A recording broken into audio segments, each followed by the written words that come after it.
For ages, whispers have swirled in the shadowy corners of Hollywood, hinting at a clandestine world where the elite wield control over celebrities through a carefully crafted regimen of medications. Between the 1920s and the 1960s, old Hollywood's dirty little secrets was that drugs fueled its classic films. Hollywood studios created some of its history's greatest films, but they often did so at the cost of their stars' health. Hollywood legends such as Shirley Temple and Debbie Reynolds spilled the tea on the dubious practices that lurked behind the scenes. In fact, in Temple's autobiography, she recalls the entire studio celebrating her 18th birthday by working her all night long. Mary Frances Debbie Reynolds was advised by MGM studio chief Arthur Freed to receive medication to keep up with dancing alongside Gene Kelly. Despite the pressure, Reynolds stuck with her own physician's advice. "My doctor insisted that I stay in bed," she wrote. "That decision may have saved me from a life on stimulants." However, Hollywood is still pressuring stars to stay medicated, and for a number of them, they weren't as lucky. Though Reynolds and Temple both got through their child stardom without drugs, Judy Garland did not. As a young child, Garland not only demonstrated her budding solo talents, but also formed a trio with her sisters, Mary Jane and Dorothy Virginia, called the Gum Sisters. These early family performances set the stage for Judy's eventual rise to international stardom. However, beneath the seemingly idyllic introduction to the spotlight lay a poignant truth about her formative years. Judy had been forced into substance abuse and toxic dieting, which was, to say the least, horrific. So right away, she was on the same treadmill of drugs, getting up late, coming in late to work, and it turned into a nightmare for everybody concerned. Judy was quite the petite starlet, standing at a mere 4'11". Her naturally delicate frame was subjected to even more dieting and substance that took her to the extreme. According to one of Judy's exes, she practically lived on Benzedrine and strict diets throughout her adolescence and adult life. He spilled the beans, saying, "Unlike other actresses, Judy couldn't hide any extra weight, especially with all that dancing and revealing costuming. At just 4'11", even being underweight could make her look out of proportion on the screen." But here's where it gets insane. Hollywood had a ruthless grip on Judy's eating habits. Her managers actually hired people to snatch food out of her hands. That's right, she wasn't allowed to eat what she wanted. Instead, they handed her black coffee and up to 80 cigarettes a day to curb her appetite. And that's not all. Judy was also on a cocktail of substances, which is still mind-boggling. They had a doctor on payroll who would prescribe her sedatives, amphetamines, and various other mind-altering substances to control her and keep her from indulging in food. Shockingly, she was just 18 at the time, and all of these substances basically paved the way for her substance addiction. She did complain to me once that she would love to stop it all, but she doesn't know how.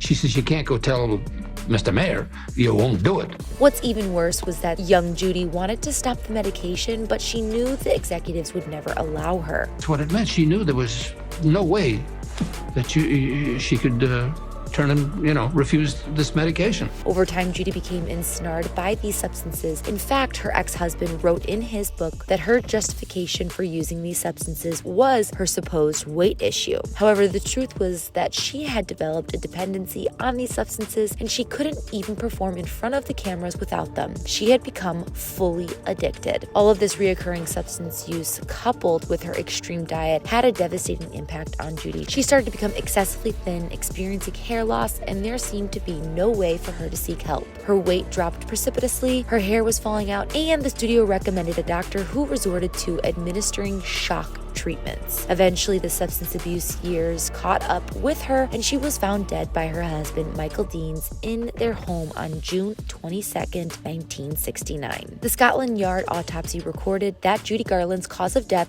was an accidental overdose. Next up, Michael Jackson. Hailed as the king of pop, devoted himself entirely to the entertainment industry, often neglected his health in the process. His physical well-being faced relentless challenges, and his struggle with the pressure of fame eventually led him down the path of substance abuse that contributed to his tragic demise. Throughout his career, Jackson endured various health setbacks. In 1990, he was hospitalized in Santa Monica for chest pains, which later attributed to bruised ribs from intense dance practice, lumbar problems, and a torn muscle in 1993, disrupting concert plans in Chile and Peru. In 1999, a stage collapse in Munich resulted in a back injury, and reoccurring back issues surfaced in 2005 during a court appearance. Jackson also grappled with viral infections and voice problems, leading to numerous concert cancellations. His dedication to his craft saw him performing despite illnesses, exasperating his health issues. In 1992, a viral infection forced the postponement of a London concert, and in 1993, tooth problems caused show cancellations in Mexico City. Jackson's immune system faced continuous challenges, prompting measures like wearing a surgical mask during air travel. The toll on Jackson's health extended beyond physical ailments. Reoccurring insomnia plagued him, exasperated by the adrenaline from performances, leading to a reliance on sleep medications. During the 1996 History World Tour, his insomnia worsened and different physicians increased his prescriptions. In his final months, Jackson's dissatisfaction with his lack of sleep was evident. His attempts to find solace in music and familiar routines like playing Donald Duck on a computer highlighted the desperation for a good night's sleep.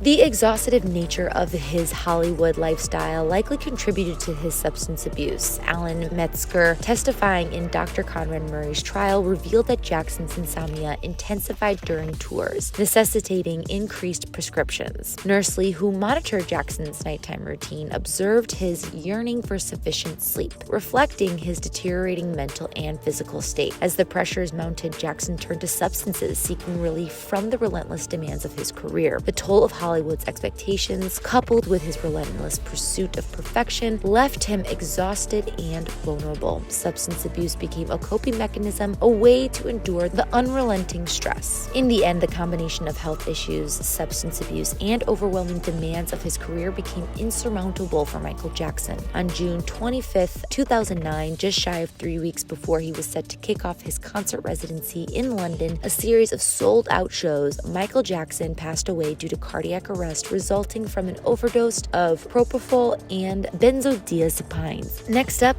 Elvis Presley. Elvis Presley was beloved by the world as the unquestionable king of rock and roll. At the height of his fame, Elvis couldn't set foot out of his front door without being mobbed by crowds of his adoring fans. But as he became more and more of a recluse, his abuse of prescription drugs took hold. Several factors played a role in Elvis Presley's susceptibility to drug abuse. The intense scrutiny from the media, coupled with the demands of a relentless touring schedule, created an environment ripe for stress and exhaustion. In an attempt to cope with the pressures, Presley turned to prescription drugs, initially seeking relief from the physical strain of his performances. However, what started as a seemingly harmless solution to his physical and emotional challenges soon spiraled into a full-blown addiction. One of the contributing factors to Presley's escalating drug use was the complicity of certain physicians who enabled his addiction. Doctors eager to please the iconic star often prescribed medication without fully considering the long-term consequences. In fact, Linda, one of Presley's girlfriends of 4.5 years, revealed Elvis's deal with a dentist. Linda accompanied Elvis to the dentist to get a filling. However, the dentist did it quickly, and after finishing, the dentist gave him a little wink and left the room, making it seem like there was something more going on. She wrote in her book,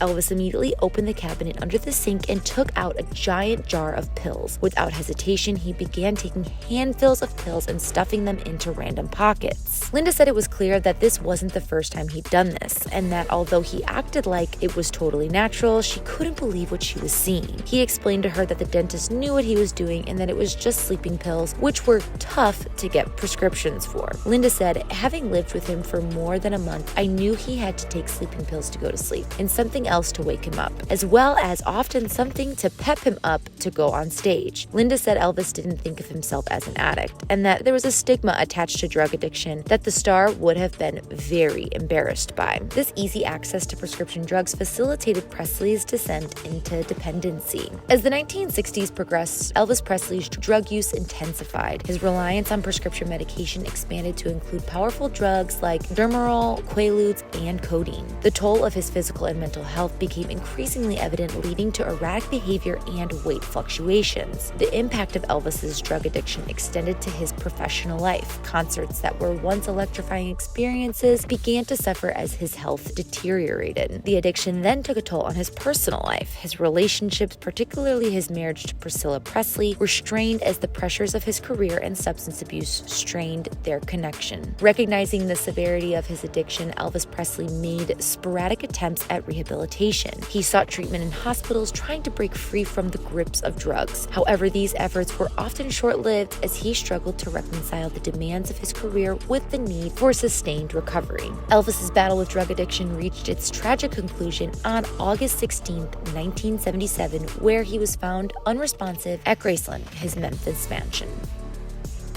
Last but not least, we have Prince. Prince is another celebrity whose addiction was triggered by Hollywood's pressures on celebrities. You see, during his tour supporting the album Purple Rain, Prince had planned to perform a song while seated in a bathtub suspended 10 feet above the ground. However, during a rehearsal in a Minnesota arena, the bathtub broke, causing Prince to plummet to the floor. It fell 10 or 12 feet with him in it. "I never moved so fast in my life," recalled Alan Leeds, Prince's tour manager at the time. In the new book, Nothing Compares to You, An Oral History of Prince by Touré. After that, his back hurt day after day. Then in LA, he slipped and hurt his knee. He got some meds and finished the tour, but I don't think his hip and his leg were ever completely normal after that. According to those close to the superstar, these incidents marked the onset of a life filled with pain for Prince, potentially leading to the addiction that eventually claimed his life. To those familiar with Prince, Prince's death was tragically ironic, giving his strong anti-drug stance from his teenage years well into his reign as music royalty. Close friend Morris Day recalled a time when Prince experimented with psychedelic shrooms, declaring it was the first and last time. He wasn't hip at all. Prince was a square, said Prince's cousin Pepe Willie of the musician's teen years. Even in the cocaine-heavy 80s, Prince's studio session lasted over 24 hours, were fueled not by drugs, but by his love for dessert. In his marathon sessions, he would eat cake.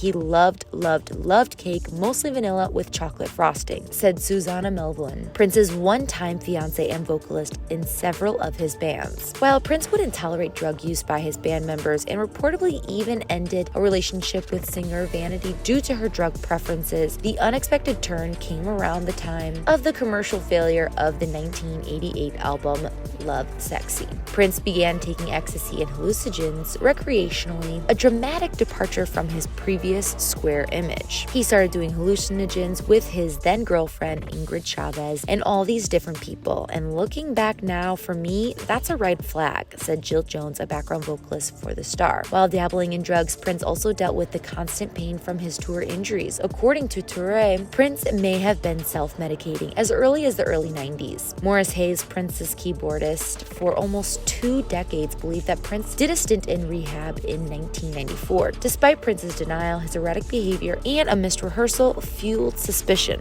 By his later years, Prince was relying on opiates to manage his pain. Wendy Melvin, guitarist for Prince's band The Revolution, said his use of pain pills was probably longer than maybe some of us might have thought, because when he started getting his aches and pains, I think he really relied on it. Prince died April 21st, 2016 at the age of 57 from an accidental overdose of synthetic opioid fentanyl. According to Wendy Melvin, Prince, who weighed around 145 pounds when healthy, was down to around 107 when he died. Now, all of these stories are gut-wrenching, but as we all know, history is known for repeating itself. So my question for you is, who is next? I can think of 3 different individuals off the top of my head now. Let me know in the comment section below if you'd like me to share my predictions. Anyways, that's it for now, folks. Be sure to subscribe to this channel for more scandalous revelations on the dark underbelly of Hollywood.